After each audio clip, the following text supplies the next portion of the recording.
आंबेगाव तालुक्यातील घोडेगाव या ठिकाणी सह्याद्री आदिवासी ग्रामविकास प्रतिष्ठान मंचर संचलित महिला आणि बालविकास आयुक्त विभाग महाराष्ट्र राज्य पुणे यांची मान्यता प्राप्त असलेले बालगृह अनाथ निराधार मुलांचे संगोपन केंद्र पळस्टिका या ठिकाणी आहे। या संस्थेचे संस्था अध्यक्ष प्राध्यापक गुलाबराव वळसे पाटील हे आहेत। संस्था उपाध्यक्ष विलास भाऊ सस्ते पाटील हे आहेत। खजिनदार श्री प्रभाकर पंदे हे आहेत। तर या संस्थेचे सचिव विलास पंधारे हे आहेत। त्याचबरोबर सौ वैशाली पंधारे ह्या सुद्धा मुलांची काळजी घेतात। समाजातील अनेक उद्योजक, समाजसेवक, दानशूर व्यक्तिमत्व या ठिकाणी येत असतात। या ठिकाणी श्री जितेंद्र महादू पिंगळे आणि सौ शीतल जितेंद्र पिंगळे यांनी त्यांच्या स्वखर्चातून श्री शिव वैश्विक ऊर्जा शिल्प साकारलेला आहे। भीमाशंकरच्या पंचक्रोशीत भव्य दिव्य श्री शिव वैश्विक ऊर्जा शिल्प निर्माण कार्य संपन्न झालं आहे।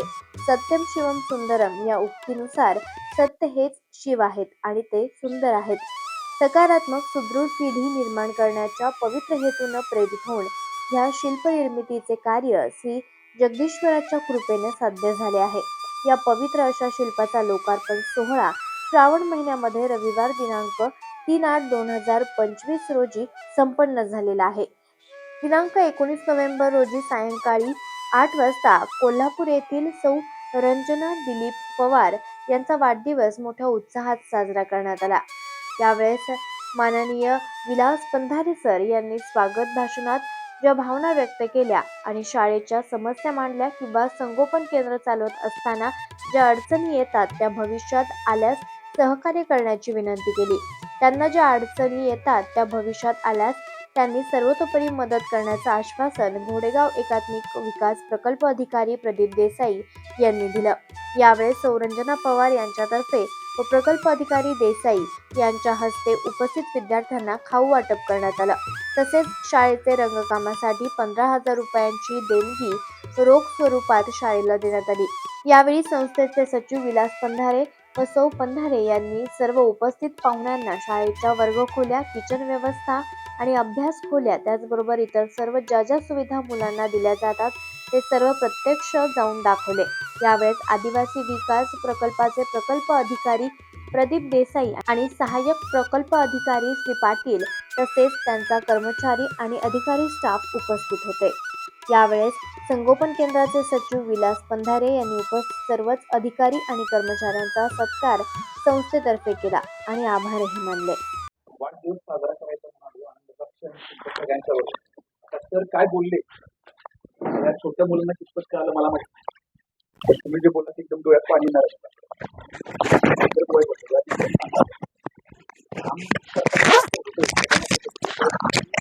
या पोटचे जे बोललात ना मला माहिती नाही मुलांना काय समजलं असेल काय नाही, परंतु तुम्ही नुसती ही मुलं नाही तर ह्याच्यापेक्षा नको काय गरज नाही, त्याच्यापेक्षा तुम्ही अजून मुलं पासआउट करून बाहेर काढून नोकरीवरती लावली। जे बोललात ते खरंच एकदम इथं लागून गेलं, मला फार वाईट वाटलं। परंतु आज आमचा आनंदाचा क्षण आहे, कारण आमच्या आईचा वाढदिवस आहे। आज वाढदिवस साजरा करायचा आहे। मुलांच्या बरोबर मस्तपैकी आम्ही केक आणलेले, ते छोटे छोटे केक्स आहेत, चॉकलेट्स आहेत। आम्ही घरात पण करू शकत होतो पण नाही म्हटलं। मी दररोज ह्या रोडवरून जातो आणि मी नेहमी विचार करत होतो की इथं आपल्याला काहीतरी जायचं आहे, एकदा तरी जायचं आहे आपल्याला। योग येत नव्हता, खरं सांगतो प्रामाणिकपणे।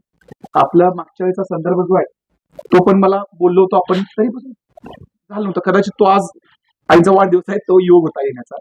परंतु सर तुम्हाला एक सांगतो की काम करताना किती त्रास असेल तरी घाबरू नका। हा प्रदीप देसाई तुमच्या बरोबर काय सुरू करेल, टेन्शन घ्यायची गरज नाही।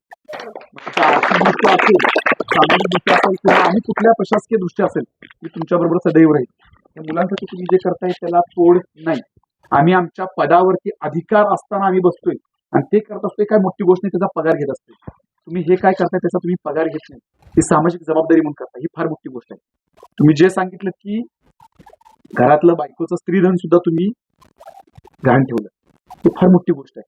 समाजातली किती प्रकारची तुम्हाला निंदा बिंदा सहन करायला लागली, पण तुमचं हे ध्येयानं जे प्रेरित होऊन तुम्ही काम करताय ना, तुमच्या कार्याला खरंच कर्तृत्वाला मी मनापासून सलाम करतो। आणि तुम्ही, मला माहिती आहे भरपूर इश्यू आहेत, काय काय असतील, परंतु काही टेन्शन नाही। आता उलट चांगले आम्ही जुळलो गेलो। माझी टीम जी आहे, आमचा संदीप आहे किंवा कोतवाल आहे, कोतवालचं तर क्लास 1चं परत सिलेक्शन झालं, पण आता आम्ही तुम्हाला चांगल्या पद्धतीने बाउंडिंगने बांधले जाऊ, अजून चांगले उपक्रम करता येतील। आज केवळ एक दिवस होता की आज येण्याचा, तुमच्यामुळे तो योग आला, प्रामाणिकपणे सांगतो. कारण इतके दिवस मी ते येत नव्हतो, पण आज आलो. आणि आज जी अटॅचमेंट आहे ना मुलांची, त्यातली आम्हाला काही मुलं दत्तक घ्यायला लागतील आता. 100% आम्ही करू, काळजी करू नका तुम्ही. ह्याच पद्धतीने काम करा. आनंद वाटला मला. आईंचा वाढदिवस आहे आज, मुलांच्यावर करायचा, त्यांच्यावर थोडासा एन्जॉय करता येईल ह्या अनुषंगाने आलतो. परंतु तुम्ही आम्हाला भरभरून टाकलं, थोडंसं वाईट पण वाटलं. परंतु एक आनंद पण आहे की एक चांगली गोष्ट आहे. निश्चितच लेट आलो पण थेट आलो आम्ही तुमच्याकडे, थेट आलो. पण इथून पुढे आपण 100% कनेक्ट करून त्या मुलांच्यासाठी. बाळांनो, आयुष्यात प्रत्येकाच्या काहीतरी घडामोडी घडत असतात, बरोबर आहे की नाही? चांगलं वाईट होत असते. आपल्या कदाचित आज आमच्या माझ्या बायकोचे आई वडील मुलगा आहेत, माझे पण आई वडील माझ्या कोल्हापुरात आहेत. कदाचित तुम्हाला थोडंसं कुठतरी मनात वाईट वाटत असणार आहे, आपले आई वडील, बरोबर ना? नाही वाटायला पाहिजे, हेच तुम्हाला म्हणतोय.